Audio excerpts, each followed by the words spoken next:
My husband was taking the whole family on vacation, but just before we boarded the plane, he stopped me. "You can go home now." I smiled, turned around, and went home to turn their trip into a living nightmare. On the Tuesday afternoon before Thanksgiving, my husband told me to go home, right there at the airport, to be the family house sitter. I was stunned. But instead of wallowing in sorrow, I chose the coldest form of retaliation. I changed all the locks, cut off all financial aid, and turned my in-laws' glamorous family vacation into a horrifying ordeal on a distant island. The moment that powerful credit card was declined was the moment a man's pride shattered completely. From a scorned woman, I taught them a lesson they would never forget. What bitter truth awaited them behind that newly locked door? People often say a woman's worth is measured by her husband. As for me, it took until I was 34, standing abandoned in the chaotic inferno of LAX on the Tuesday before Thanksgiving, to bitterly realize a stark truth. Sometimes, in the eyes of your in-laws, your position isn't even equal to that of the watchdog they keep at their country home. Have you ever experienced the feeling of your hands trembling from carrying heavy bags, sweat streaming down your back, but your heart feeling stone cold? That was me, in that exact moment. LAX during the Thanksgiving travel rush is a nightmare, plain and simple. The crowds were a sea of humanity, the blare of PA announcements clashing with the wails of crying children and the sharp rebukes of adults. The stuffy LA heat, amplified by thousands of bodies, made the air thick and suffocating. I, Sarah, a pharmacist and the owner of a successful chain of pharmacies in Santa Monica, now looked no different than a pack mule. In my hands, I carried 2 enormous tote bags filled with food, a pre-brined turkey, a jar of my homemade cranberry sauce, and a whole bag of prescription and over-the-counter medications for the entire family. Strapped to my back was a backpack with our son Leo's clothes, and slung over my shoulder was my mother-in-law's handbag because she'd complained it was too heavy and would break her old, frail shoulder. A few steps ahead of me was my picture-perfect family. Mark, my 36-year-old husband, a regional sales manager, was adjusting the collar of his Ralph Lauren polo shirt and smoothing his meticulously gelled hair. He was busy laughing, checking in on Facebook with the status, "The whole family escaping for the holidays. Goodbye, LA smog." Beside him was Brenda, my mother-in-law. She wore a gaudy floral dress and oversized sunglasses, even indoors, fanning herself with a brochure and constantly urging, "Hurry up, Sarah. If you keep dragging your feet like that, we'll miss our boarding time." Bringing up the rear was Kevin, my 26-year-old brother-in-law, headphones on, eyes glued to a game on his phone, occasionally looking up to whine. "Sis, why didn't you book us first-class tickets? Fighting through this crowd is exhausting." I swallowed the lump of anger in my throat and tried to weave through the crowd to catch up. When we reached the security checkpoint, I dropped the mountain of luggage on the floor, panting. I pulled out the neatly organized folder containing our boarding passes and IDs, ready to hand them out. But Mark didn't take my ticket. He took his own, his mother's, Kevin's, and little Leo's. Then he stopped and looked at me with an ice-cold stare. A look that I would only later understand was born from a long-held plan. "Give me all the documents," Mark said, his tone commanding. I froze, my hand still clutching the folder. "What for? I'll give them to you once we're through. I'm holding them for everyone right now." Mark frowned, his face contorting with irritation, as if I were a slow-witted child. "No, you're not going." The surrounding noise seemed to fade into silence. I stared at my husband. "What did you just say?" Brenda, standing beside him, slid her sunglasses down her nose and sneered. "Mark is speaking perfect English. Don't you understand?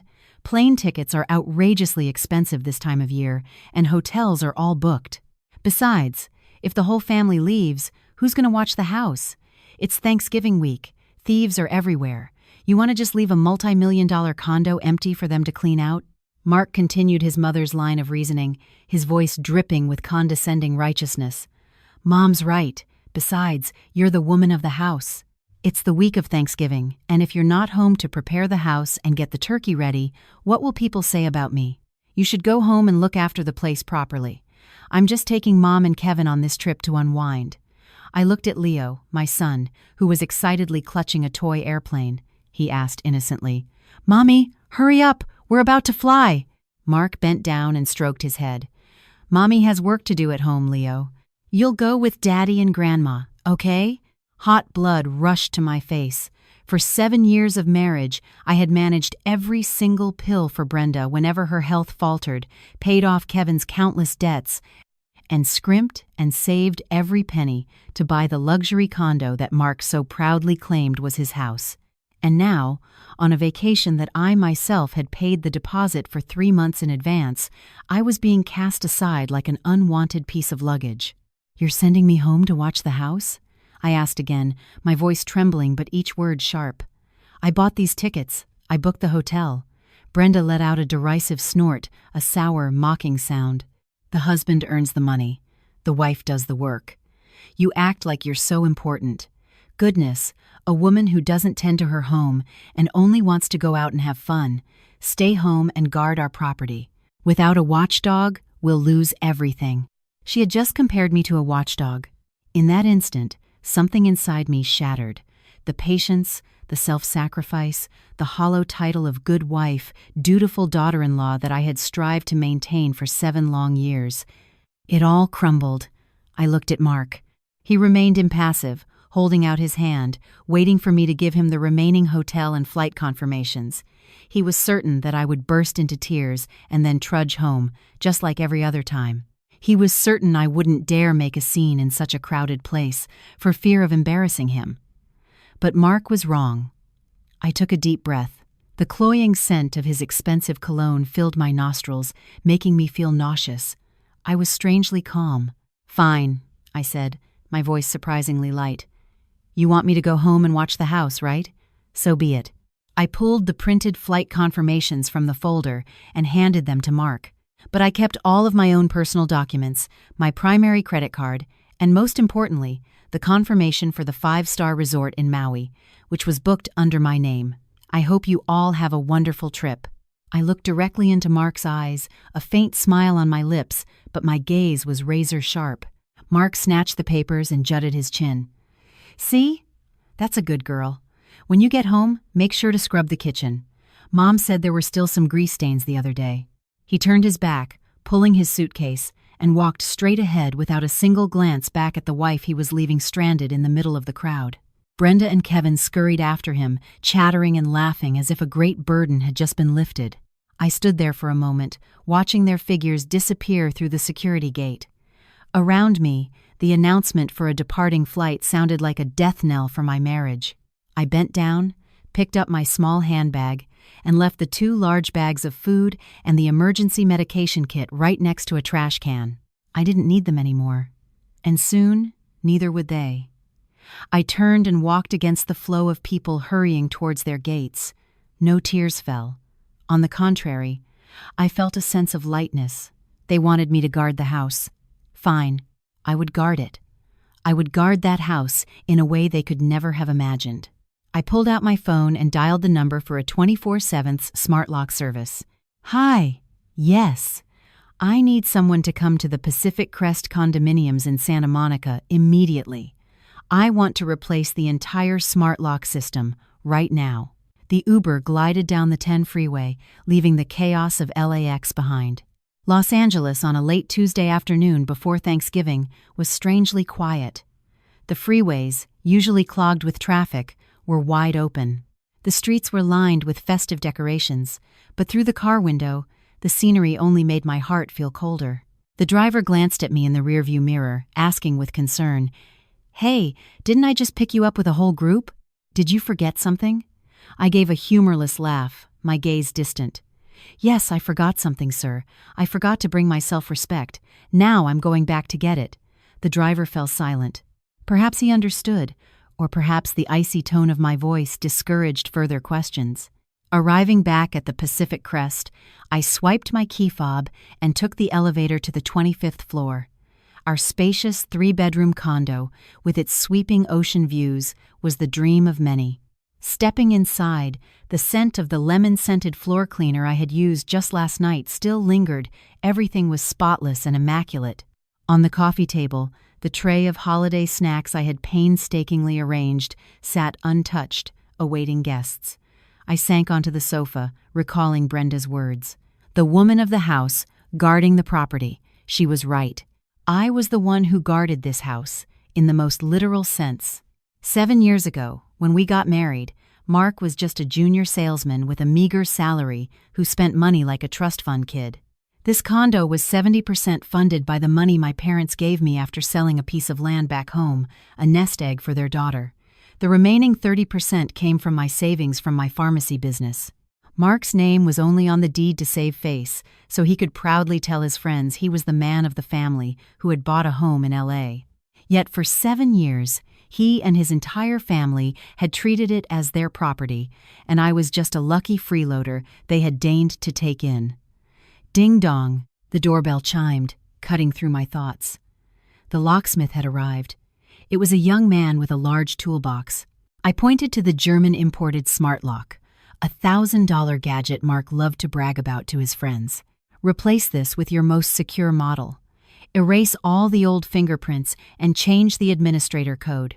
Do it now. The whirring of the drill and the clanking of metal echoed in the quiet afternoon. It was jarring, but to me, it sounded as soothing as a symphony. Every screw that was removed was a tie of bondage that I was severing with my own hands. While the locksmith worked, I went into my home office and opened my laptop. As a pharmacist and business owner, I managed my finances with meticulous detail. Every family expense was recorded and paid through my linked bank accounts. I logged into my banking app and various service provider websites. First on the list was Mark's Diamond Tier membership at Equinox, $2,500 a year. I had just renewed it last week. I clicked Cancel Renewal and requested a refund. Next, the membership at the Riviera Country Club, where Mark often took clients on weekends. Each visit resulted in a bill of several $100s charged to me. I sent an email requesting a suspension of membership due to the primary cardholder's inability to pay. Then came the premium cable sports package for Kevin to watch his games, the recurring spa treatment package I had bought for Brenda. I clicked through them one by one. Cancel, cancel, cancel. Each gentle click was a weapon of mass destruction. I was systematically removing the bricks from the foundation of the glamorous facade they stood upon. Without me, Mark was just a middle-aged man with a salary barely enough to support himself, let alone his entire entourage and his fragile ego. My phone buzzed on the desk. A notification from the Happy Family WhatsApp group chat. It was a picture from Mark. In it, the three of them were sitting in the airline's executive lounge, a table laden with food and wine. Mark was beaming. Brenda was holding a glass of red wine in a posh pose, and Kevin was giving a thumbs up. Accompanying the photo was Mark's message, "Honey, make sure you lock the doors tight at home. We all miss you so much. Too bad you're not the type to enjoy the finer things in life. Oh well, just hang in there for the holidays." Brenda added a voice message. I pressed play. Her shrill voice, mixed with the sound of her chewing, crackled through the speaker. "Sarah, remember to take Leo's clothes to the dry cleaner. That little suit he wore the other day is a bit wrinkled. Oh, and don't eat all the pie. Save some for when we get back on Sunday." I stared at the screen, no longer feeling angry, only amused. They were gloating, living it up on the last few dollars they could squeeze out of me. They had no idea that the Priority Pass card that got them into that lounge was a supplementary card I had issued for Mark. And in just a few moments, when I reported the card as lost through my app, it would become a useless piece of plastic. The locksmith wiped sweat from his brow and called out, "Ma'am, it's done. You can come set up the master fingerprint now." I walked to the door and placed my thumb on the sensor. Beep. A green light flashed. The lock had a new master, and it was me, and only me. I paid the locksmith, adding a $100 tip for the holidays. He thanked me profusely and left. The heavy wooden door swung shut. The electronic deadbolt whirred and clicked firmly into place. I leaned my back against the door, looking out at the empty condo. It was done. Step 1. This home was now an impenetrable fortress. Anyone from that family who returned would be met with the cold, mechanical rejection they deserved. The clock struck 5 p.m. on the Tuesday before Thanksgiving. I went into the bedroom and pulled out my small suitcase. I didn't need to pack much, just a few simple outfits. I gathered all my jewelry, savings bonds, and the important property deeds, and put them in my personal safe, changing the combination one more time. I wasn't going to spend Thanksgiving here alone. I had a place to go, a place where I wasn't a watchdog or a walking ATM, but a cherished daughter. I opened the Happy Family group chat, started to type a reply, and then deleted it. It was unnecessary. Words were superfluous now. Reality would be my response. My silence now would be the thunder of the days to come. I turned off the lights. The apartment plunged into darkness, with only the streetlights from Santa Monica Boulevard casting a faint glow below. I pulled my suitcase out the door, the sound of its wheels rolling smoothly across the hardwood floor, a decisive, final sound. I was going home to my parents, and the real game had only just begun. On Thanksgiving Eve, as the last rays of sunlight faded over the charming suburban homes of the San Fernando Valley, the nightmare for Mark's family was just beginning in Maui. They landed at Kahului Airport 2 hours behind schedule, a classic holiday travel delay. As they stepped out of the terminal, the humid tropical air hit them, causing Brenda's thick layer of foundation to start melting. They took a cab to the 5-star resort on Kaanapali Beach, the one Sarah had booked 3 months prior using her Platinum member discount. Mark strode into the magnificent lobby, the scent of lemongrass, essential oils, and the sound of gentle ukulele music restoring his confidence. He approached the front desk with a swagger, slapping his hand on the marble countertop, checking in for Mark Anderson. Presidential suite. The receptionist smiled professionally as she typed on her computer, but the smile quickly faltered. She frowned, typed again, then looked up at Mark with an apologetic expression. "I'm so sorry, Mr. Anderson, but it looks like your reservation was canceled through our system yesterday afternoon at 5:30 p.m. Mark froze. "What did you say?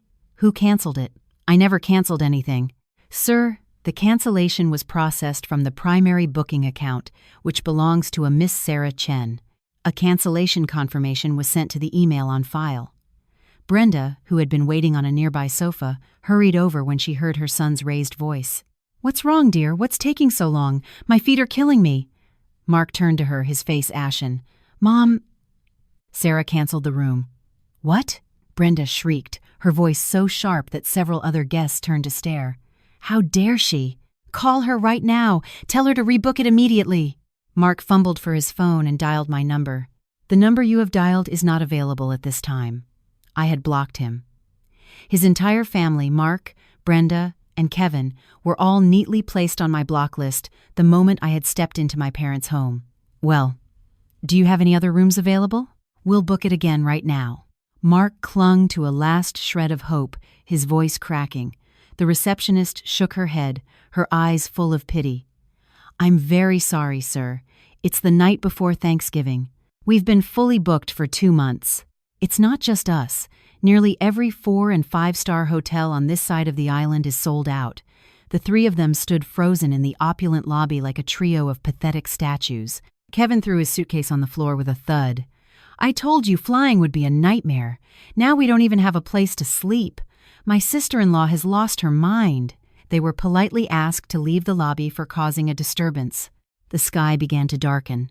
Meanwhile, at my parents' cozy home nestled under a large oak tree in the valley, I was sitting beside my mom, prepping vegetables. The rich aroma of a slow-roasting turkey filled the kitchen, mingling with the scent of warm cinnamon and cloves. No one asked why I had shown up alone with a suitcase on the Tuesday before Thanksgiving. My parents, both retired teachers, had simply opened the door wide and said, "We're so glad you're home. Go wash up. Dinner is almost ready." Their silent acceptance made me want to cry more than any words of comfort could. For 7 years, I had slaved away in my in-laws' kitchen, struggling with dozens of complicated dishes to satisfy the refined palate Brenda demanded. Not once had I been able to sit peacefully like this, just prepping food and listening to my dad talk about the news. "You've gotten thinner, Sarah," my dad said casually as he brewed a pot of tea. "You need to eat more and rest up. You're home for Thanksgiving now. Sleep in as late as you want." I looked at my dad, his hair now more gray than black, and my heart ached. "Yes, Dad, I'm not going anywhere this holiday. I'm staying home. Staying home. Those two words had never sounded so sacred. Back in Maui, after hours of fruitlessly hailing taxis and driving around Lahaina, being turned away by dozens of hotels, Mark's family finally found a place to stay. It was the Seabreeze Motel, tucked away in a dark, damp alley.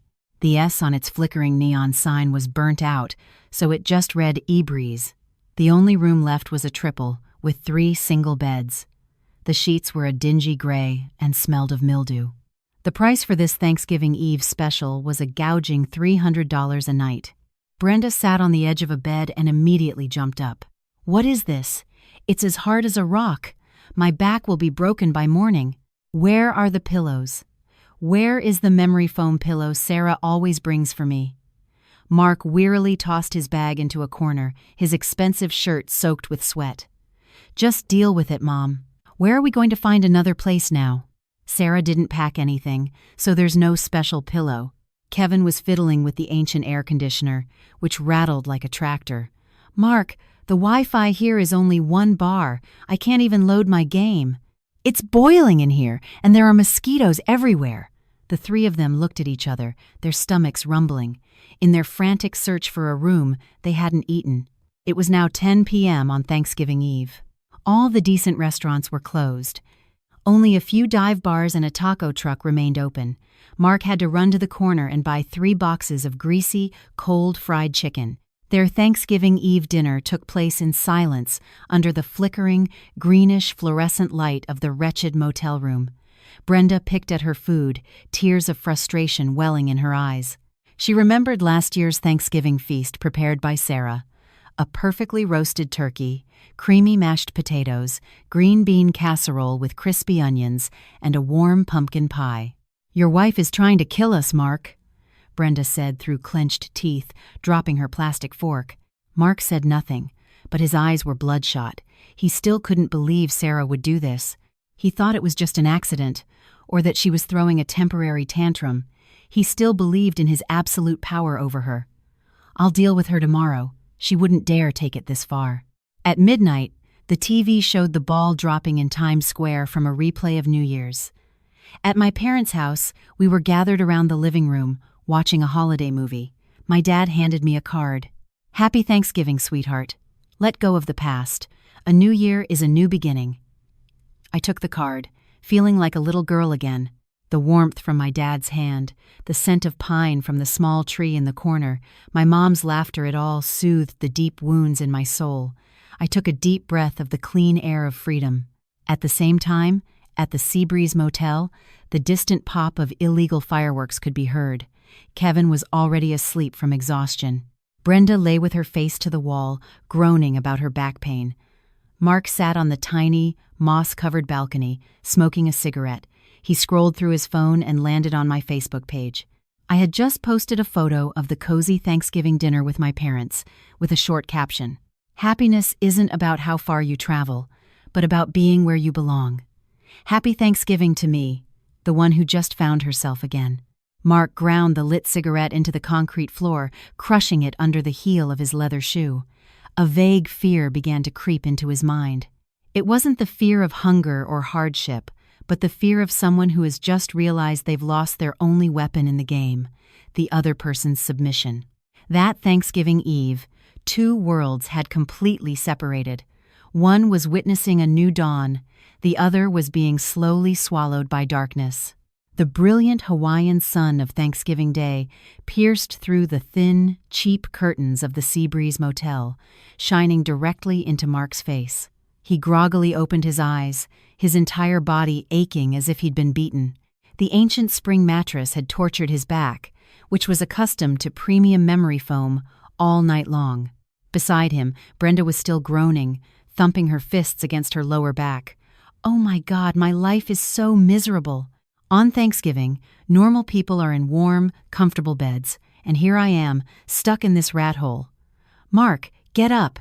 Get up and figure out what we're going to eat and do today. I can't stand this place another second." Mark sat up, trying to smooth his disheveled hair.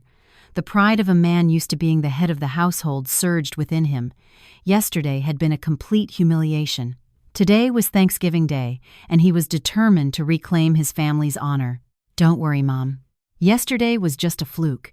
Today, I'm taking everyone out for a seafood feast at the best ocean view restaurant on this entire island.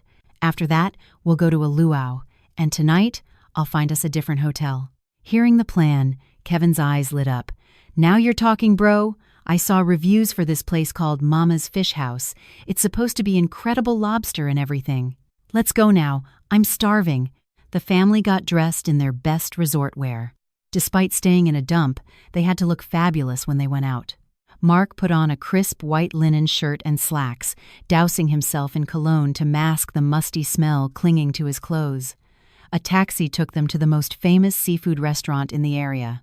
The ocean breeze, the sound of the waves, and most importantly, the admiring glances from other patrons as Mark's family stepped out of the car made him feel like he was back on his throne. Seated at the table, without even looking at the menu, Mark grandly ordered from the waiter, "Get us 2 of the large lobsters, grilled with cheese. A pot of the fresh catch of the day, make sure it's caught from the tank. And an order of the seared ahi and crab cakes for my mother and the boy. Oh, and bring out your best bottle of Sauvignon Blanc." Brenda's spirits lifted, hearing the names of the dishes, and she forgot all about her backache. "Goodness, son, don't order so much. We can't possibly eat it all. Just eat, Mom. You deserve it after working so hard all year. This is just pocket change." Mark laughed heartily, patting the thick leather wallet in his pocket. He was completely confident. Even without much cash, the Platinum credit card in his wallet, with its $20,000 limit, was his golden ticket. It was the supplementary card Sarah had opened for him from her main account for his business expenses. The meal was a feast of forced cheerfulness. They gorged themselves, as if to compensate for the greasy chicken from the night before. Kevin was even live streaming. "Hey everyone, my family is enjoying some amazing lobster in Maui this Thanksgiving. Beautiful view, incredible food." After more than 2 hours, the table was a graveyard of lobster shells and crab legs. Leo, his belly full, was running around near the fish tanks. "Check, please." Mark snapped his fingers, the picture of a true big shot. The waiter brought the bill, presenting it with 2 hands. "Sir, your total comes to $856.40, including service and holiday surcharge." Brenda flinched at the number, but seeing her son's unfazed expression, she relaxed and started picking her teeth. Mark slid out the gleaming platinum visa, clipped it into the leather bill folder, and pushed it lightly toward the waiter. On the card, "No pin required." He leaned back in his chair, tapping his foot to the music, gazing at the blue ocean. In his mind, he was already composing the perfect Instagram caption for the photo of the bill, something witty to jab at Sarah. Beep, beep, beep. The card machine emitted a series of harsh, dry sounds. The waiter frowned. He tried again. Still. Beep, beep, beep. He returned to the table, looking flustered. "I'm sorry, sir, but the card is showing a transaction error. It seems to be either locked or over its limit." Mark's brow furrowed, his smile vanishing. "What do you mean, an error? This card has a $20,000 limit. I just used it to buy plane tickets the other day, and it worked fine." "Check your machine. Maybe your network is down. I've tried 3 times, sir." "The machine is giving me an error code, card locked by primary account holder. Do you have another card or cash?" The atmosphere at the table instantly turned to ice. Brenda stopped picking her teeth. Kevin stopped scrolling on his phone. A cold sweat began to form on Mark's forehead. He snatched the card, staring at it as if it had just betrayed him. Then he remembered. Supplementary card. The primary account holder was Sarah. His hand shaking, Mark pulled out his phone and dialed Sarah's number. This time, he used a burner number he got from the motel owner, since his own was blocked. The line connected after 2 rings. In the background, he could hear the gentle, serene sound of a church bell. "Hello, who is this?" Sarah's voice was calm and gentle.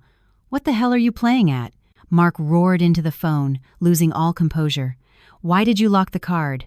Do you have any idea that I'm standing in the middle of a restaurant and everyone is staring at me? Unlock it right now." Sarah was silent for a second. Then her voice came through, each word as sharp as a shard of glass. "Oh, is that you, Mark?"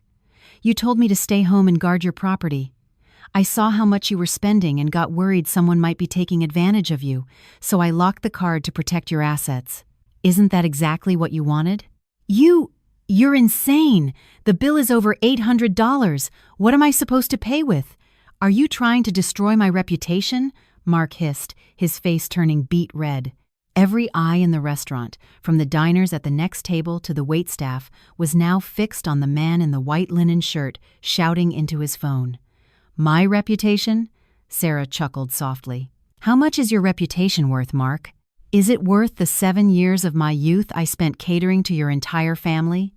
If you have money to eat lobster, then pay for it with your own money.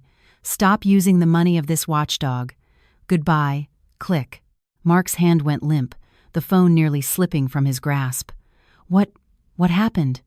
What did she say? Brenda stammered, her face pale despite the tropical heat. She locked the card. Permanently, Mark whispered. Well, what do we do now? Kevin asked frantically, patting his pockets. I only have like $50. Brenda rummaged through her designer handbag, pulling out a few crumpled bills she had hidden at the bottom. I only brought $200 in cash for emergencies. I thought you were paying for everything. Mark emptied his own wallet. All the cash he had, combined with his mother's and brother's, amounted to just over $300. The bill was over $800. The restaurant manager was now standing at their table, arms crossed, his respectful demeanor replaced with a cold, wary expression. Is there a problem, sir? Are you able to settle the bill, or should I call the police to help us sort this out? The word police struck them like a bolt of lightning. Mark, the man who always boasted about his success, the regional sales manager, now stood with his head bowed before a young manager. He had to take off the Swiss watch on his wrist, a 5th anniversary gift from Sarah, and place it on the table. I can leave this as collateral. I'll go get the cash and be right back.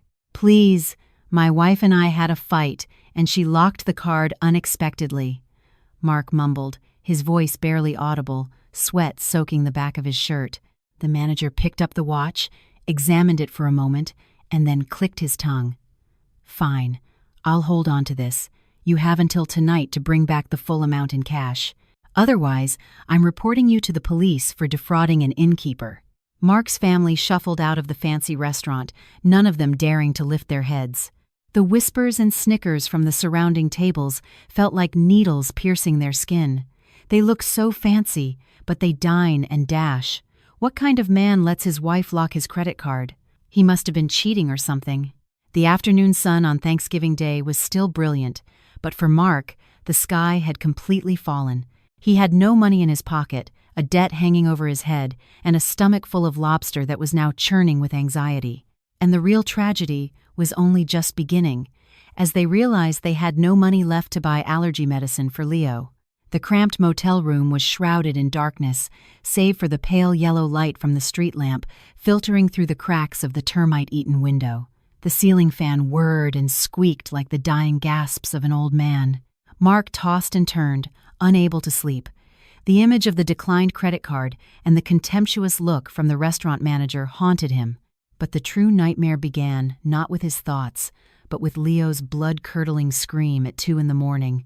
"Daddy, it's itchy! I'm so itchy!" Mark shot up and fumbled for the light switch.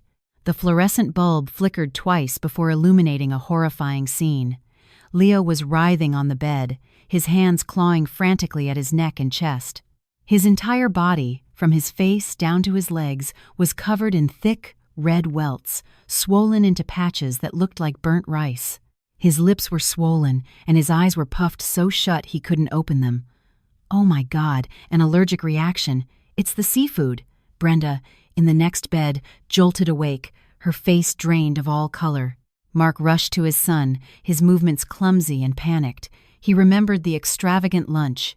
Leo had eaten a lot of lobster and crab. At home, Sarah always carefully monitored their son's diet, and if she did let him have shellfish, she would give him an antihistamine 30 minutes beforehand. "The medicine! Where's the medicine?" Mark yelled, turning to a groggy Kevin. "Check the suitcase. See if your sister-in-law packed any medicine." Kevin rubbed his eyes and stumbled out of bed, rummaging through the suitcase. Clothes, chargers, and a gaming console flew out. "There's nothing, bro. Just clothes. I thought she gave the medicine to you." A lightning bolt shot through Mark's brain. He remembered that moment at LAX. The green plastic bag filled with neatly organized pill bottles that Sarah had carefully labeled Leo, allergies, mom, blood pressure, digestion aid. That bag. Sarah had left it right next to the trash can when he told her to go home. He had seen it with his own eyes and had smirked, thinking she was being dramatic. "We're going on vacation, not to war. Why bring so much medicine?" Now, that dramatic gesture was the only lifeline they had, and it was gone. "Daddy, I can't breathe." Leo's voice came out as a wheeze, his small chest heaving. He was starting to show signs of anaphylaxis, his airway constricting. "He's suffocating. Get him to a hospital. Get him to a hospital, now." Brenda shrieked, her hands trembling as she grabbed her purse. But as she stood up, she suddenly swayed, her face flushed red, and she collapsed back onto the bed. A hypertensive crisis, triggered by the extreme stress and anxiety, had struck. She clutched her chest, gasping for air. "I think I'm dying. My head is spinning." The tiny motel room had turned into a living hell. On one side, a son turning blue from an allergic reaction. On the other, an elderly mother collapsing from high blood pressure. Kevin, the 26-year-old man-child, stood frozen in the middle of the room, his face green, stammering. "Mark, what do we do? Call 911. Mark clawed at his hair, sweat pouring down his face. Call 911? With what money? He didn't have a single dollar left. His watch was gone. His card was locked, and his phone had no service. "You stay here and watch, Mom. I'm taking Leo to find a pharmacy." Mark yelled at Kevin, then scooped Leo into his arms and bolted out the door. It was the early morning of the day after Thanksgiving. The streets were deserted. The ocean breeze was no longer refreshing. It was now a salty, stinging whip against his skin. Mark ran with his son on his back along the main street. "Pharmacy? Where's a pharmacy?" Mark muttered like a madman, his eyes darting around for the familiar green cross symbol. But it was a major holiday weekend. Every pharmacy, big or small, was closed, with a bright red sign taped to the door. "Closed for Thanksgiving. Reopening Monday." Leo had gone limp on Mark's back, his breathing becoming increasingly labored. A profound fear squeezed Mark's heart. He had never felt so useless, so pathetic. As a man, a husband, a father, he couldn't even provide a single pill for his son when he needed it most. He thought of Sarah. He remembered the nights Leo had a fever, how Sarah would stay up all night, sponging him down, checking his temperature, carefully measuring his medicine. He remembered her small but determined figure in her white pharmacist's coat, always calm and in control. He had always taken it for granted, seeing it as her duty. He had rolled his eyes when she packed a small pharmacy into their travel bags. "You're overreacting. We're on vacation, not deploying to a war zone." It turned out life was a war, and Sarah was the only one who had armed him, but he had thrown away his weapon with his own hands. After running for nearly a mile, Mark's legs were giving out. By a stroke of luck, he saw a light on in a small urgent care clinic. He burst through the door like a whirlwind. "Doctor, please help my son. He's having a severe allergic reaction." An elderly doctor on duty rushed over, helped Leo onto an examination bed, and after a quick assessment, gave him a shot of epinephrine and started a nebulizer treatment. About 30 minutes later, Leo's breathing stabilized, and the red welts began to fade. Mark slid to the cold tile floor, leaning against the wall, and exhaled. He's alive. But the nightmare wasn't over. The doctor removed his stethoscope and turned to Mark. "The boy is stable for now, but he needs to be monitored. You can go to the front desk to pay for the injection and medication. The total is $185. $185. A paltry sum compared to the $1,000 client dinners Mark used to have. But right now, it was a mountain. Mark felt his empty pockets. He looked up at the doctor, his face contorted with shame. "Doctor, I forgot my wallet. Can I owe you? I can leave my driver's license as collateral." The old doctor squinted, looking at Mark's sweat-stained designer clothes, then shook his head and sighed. "You young people today. How do you go on vacation without even enough money for your child's medicine? Fine, leave your ID here. Bring the money back tomorrow morning. Mark hung his head, mumbling his thanks. He had never felt so humiliated. By the time Mark carried Leo back to the motel, the sun was up. As he walked into the room, the strong smell of menthol rub hit him. Brenda was lying on the bed, groaning, a large heating patch stuck to her forehead that Kevin had managed to get from the motel owner. Seeing Mark return, Kevin was on the verge of tears. "Bro?" The owner came up demanding the room payment. "She said our family looks sketchy and she's worried we'll skip out on the bill, so she wants us to pay day by day. I told her you were out. She's downstairs cussing us out right now." Mark placed Leo on the bed and looked around the squalid room. He looked at his ailing mother, his useless brother, and his young son who had just escaped death. They were all looking at him, waiting, demanding a solution. But what solution did he have? His stomach was empty, his throat was dry, and above all, regret was gnawing at his soul. If Sarah were here, Leo wouldn't have ended up in the ER. His mom would have had her medicine. And they would be lounging in a cool resort suite, not this rat hole. He pulled out his phone, the last 5% of its battery remaining. He opened his contacts, his trembling fingers scrolling to the name My Love, which he hadn't gotten around to changing. He pressed call. Not to command, but to beg. But the only response was the cold, robotic voice of the service provider. "The number you have dialed is not available at this time." Sarah had completely cut off his retreat. She hadn't just locked his card, she had locked away any shred of pity she had left. Mark dropped the phone onto the mattress. He understood then that this health crisis was just the prelude to a total collapse that was coming for them, starting tomorrow. No money, no medicine, and no way home. By Saturday, the third day of their vacation, the oppressive tropical heat seemed to be burning away what little hope they had left. At the Seabreeze Motel, the atmosphere was so thick with despair you could cut it with a knife. Mark's family had hit rock bottom.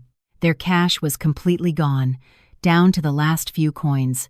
The credit card lay dormant, a useless piece of plastic.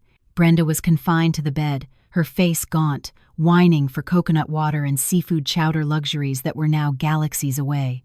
Leo, though better after the allergic reaction, was still running a low fever and was constantly crying from the heat and discomfort. Mark sat huddled in a corner, dark circles under his eyes, staring at his phone's 3% battery. He was desperately searching airline websites, clinging to a sliver of hope, but reality was crueler than he imagined. All flights from Maui to Los Angeles for Saturday, Sunday, and Monday were completely sold out. The few remaining first-class seats were priced at an astronomical $1,500 per person one way, an impossible figure for his current situation. Scalpers were demanding even higher prices, and he had no money to even negotiate.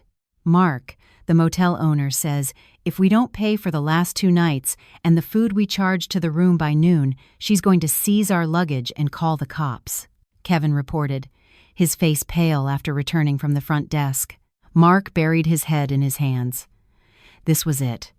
The end of the line. With no other choice, Mark looked at his younger brother, then at the iPhone 14 Pro Max in Kevin's hands. It was the only valuable asset the family had left. "Kevin, give me your phone," Mark said, his voice raspy. "What for? Don't tell me you're going to sell it. My whole life is on there. My games are on there," Kevin shrieked, clutching the phone to his chest.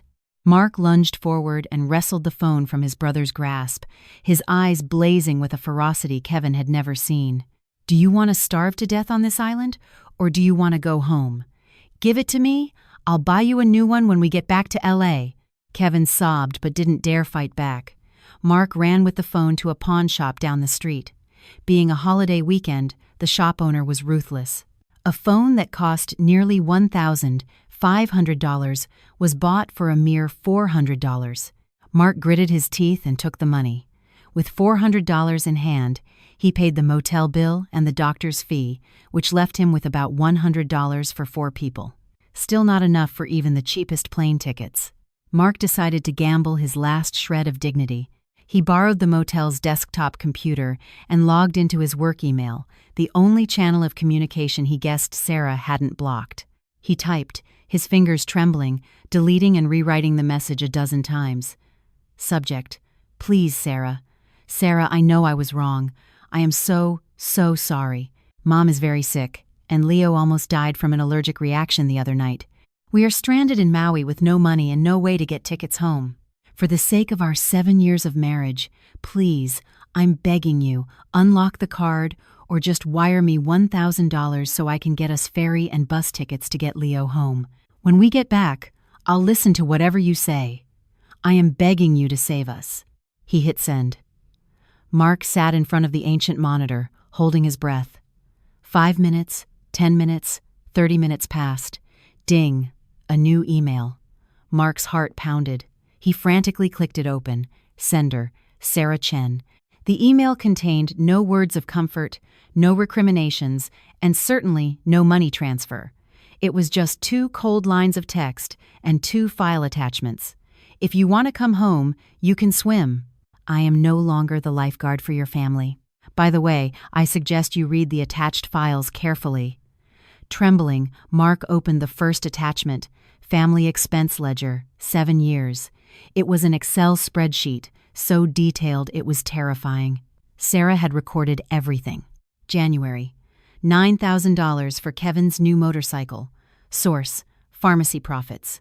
May, $20,000 for renovating in-laws' house. Source, sale of gold jewelry from my mother. Monthly, $1,500 allowance to mother-in-law, utilities, groceries, life insurance premiums for entire Anderson family. The total amount Sarah had spent on Mark's family over 7 years came to over $250,000. A staggering sum Mark had never even conceived of. He always thought his $80,000 salary was a big deal, enough to support everyone. It turned out he was a grain of sand compared to the mountain of money Sarah had quietly spent. Mark opened the second attachment. Petition for dissolution of marriage. It was already electronically signed by Sarah. The reasons cited: irreconcilable differences, financial disputes, and failure of the respondent to fulfill his duties as a husband and father. Mark stared blankly, his hand dropping the mouse. Sarah wasn't joking. She had been preparing for this divorce for a long time, just waiting for the last straw. This trip was that straw. What happened, son? Did she send the money? Brenda asked feebly as Mark stumbled away from the front desk. Mark shook his head and laughed bitterly, tears welling in his eyes. No, Mom. She's leaving me. She's leaving this entire family. All hope was gone. With the remaining $100, a plane was out of the question. On Saturday afternoon, the aristocratic family began their grueling journey back to the mainland. They took a taxi to the ferry terminal and bought 4 tickets for the high-speed ferry to another island, from where they could catch a cheaper flight. The holiday ferry was packed, the smell of diesel fumes mingling with the vomit of seasick passengers. Brenda got violently ill.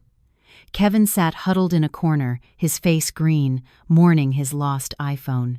Leo cried incessantly from the heat and exhaustion. Mark sat holding his son, his linen shirt now a wrinkled, stained mess. The journey was a living nightmare. From the other island, they found a dirt-cheap flight on a budget airline that landed not at LAX, but at Long Beach. From there, with the last of their money gone, they couldn't even afford an Uber. They had to take a series of public buses, a slow, rattling journey through unfamiliar neighborhoods that took hours. On that hellish bus ride, packed in like sardines, Mark didn't sleep. He stared out the dark window, remembering Sarah's image at the airport. She had walked against the crowd, looking lonely but proud. And now, he and his family were adrift on a sinking ship that he himself had scuttled. Sarah was right. If you want to go home, swim. And he was paying the price for this swimming lesson with his entire life. Sarah's email was still burned into his mind, especially the last line, which he hadn't told his mother about. P.S.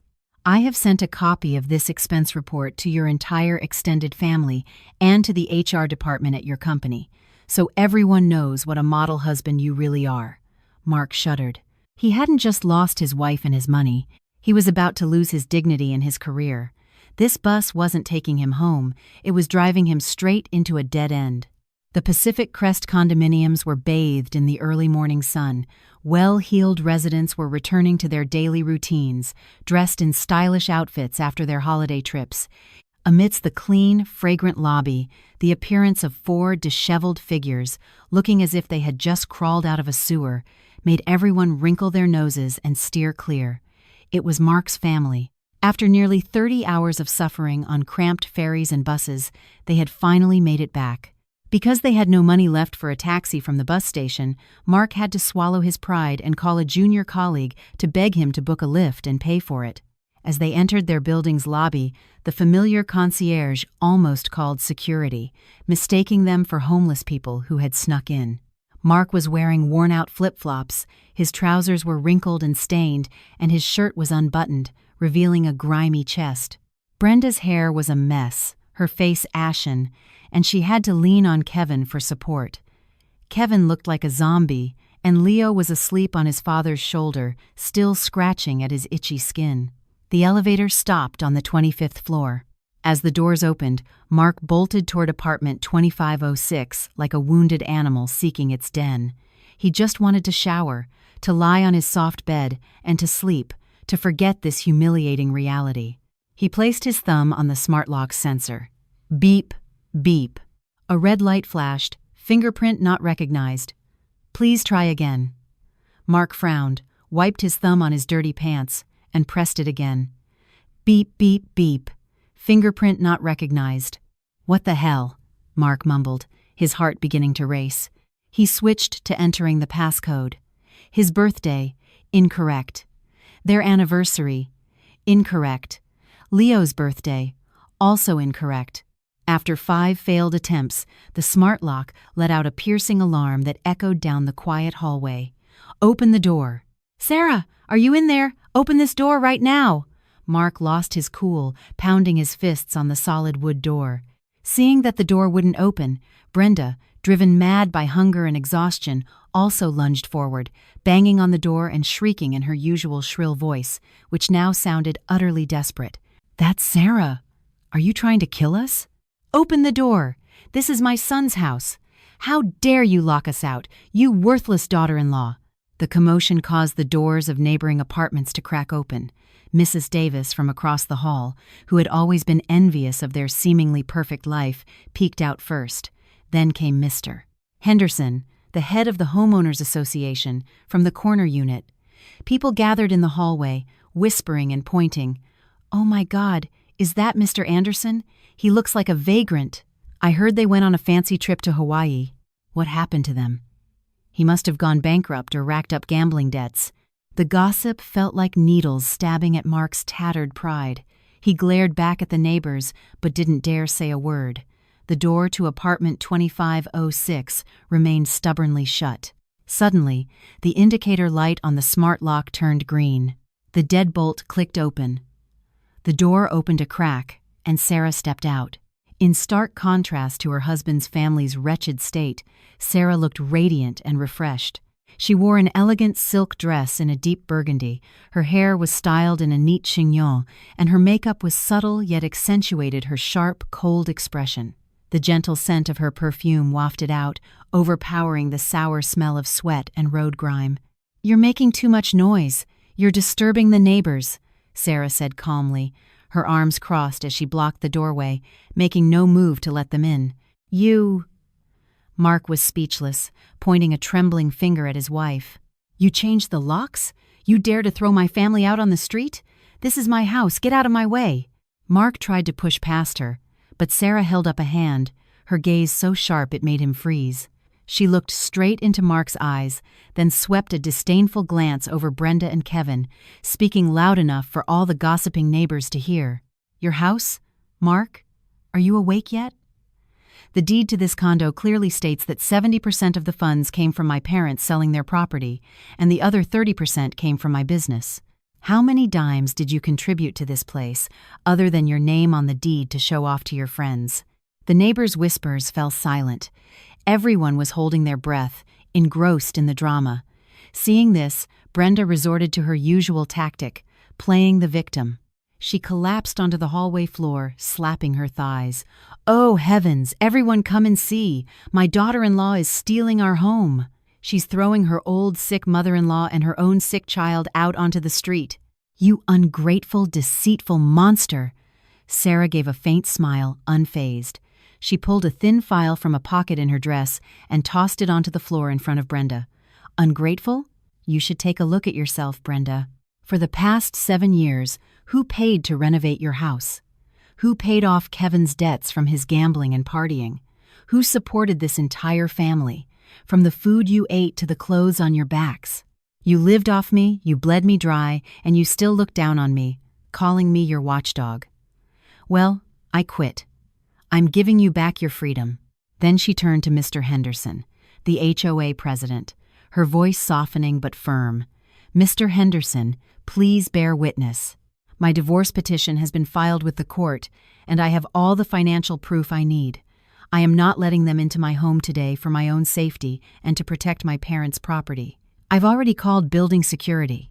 As if on cue, 2 large security guards and a building manager emerged from the elevator. "Mr. Anderson, we're going to have to ask you and your family to leave the hallway. Miss Chen is the legal resident and has requested that you not be allowed entry. You are currently causing a public disturbance," the manager said sternly. Mark stood there, frozen. A man's pride, a manager's reputation, all of it, had evaporated into thin air right in front of his own front door. The neighbors now looked at him not with curiosity, but with a mixture of contempt and pity. "Sarah, are you really doing this? What about our son? Don't you love him?" Mark asked weakly, pulling a bewildered Leo in front of him like a human shield. Sarah looked at her son, a flicker of pain in her eyes, but her expression quickly hardened again. She knelt down. "Leo, come to Mommy." Seeing his mother, the little boy broke free from his father's grasp and ran into Sarah's arms, sobbing. Sarah hugged him tightly, then stood up, lifting him into her arms and turning her back on Mark. "My son stays with me. As for the rest of you, please leave. Your personal belongings have already been packed and shipped to your address back home. Don't contact me again." Slam! The door shut in Mark's face. Once again, a cold, decisive rejection. Seeing the door close, Brenda knew all hope was lost. Her eyes rolled back in her head, and with a few garbled sounds, she fainted on the floor. This time, no one knew if it was real or fake, and no one rushed to help. Kevin leaned against the wall, his face ashen. Mark stood alone in the hallway, staring at the impassive wooden door, the security guards' voices ringing in his ears. "Sir, please follow us. If you refuse, we will have to use force." Before Mark's eyes was not his home, but an impenetrable fortress he could never cross again. The truth was laid bare. Without Sarah, he was nothing. 1 year later, Los Angeles welcomed another Thanksgiving with a sweet, golden sunlight that filtered through the jacaranda trees along the boulevard. In the 25th floor condo at the Pacific Crest, I sat on the breezy balcony, nursing a steaming cup of jasmine tea. On the table was a plate of homemade pumpkin bread and a vase of delicate white orchids. Gone were the days of frantic, disheveled holiday preparations, the sounds of shouting and demands, and the feeling of being a servant in my own home.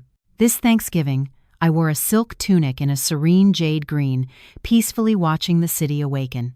Leo, now noticeably taller, was bustling around, helping his grandfather arrange the holiday centerpiece.